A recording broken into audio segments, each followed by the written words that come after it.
those whom he called, he also justified. Those whom he justified, these he also glorified.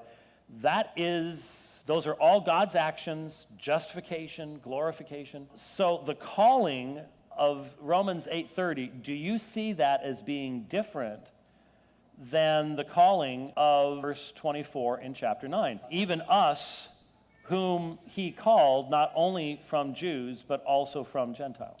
I do not see the calling differently in Romans 9:24. Okay. All right. So if that is the calling of Romans chapter 8, then in Romans chapter 9, when it specifically says that he might make known the riches of his glory upon vessels of mercy, which he before ordained unto glory, who also he called us. He called us. Doesn't that demonstrate that the calling of Romans 8:30 and the calling of Romans 9:24 is not universal, and it is based upon the will of God and not the will of man?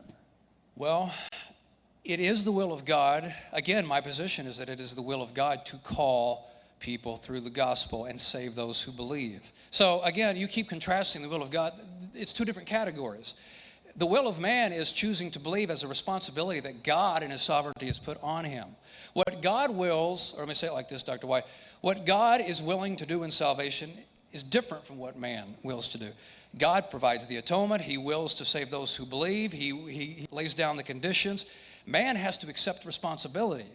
It's not God doing the same thing that man's doing. So I do believe this is God's will. As you conceded, God is sovereign even if man is libertarian free will or is libertarianly free. So I do believe this is God's will.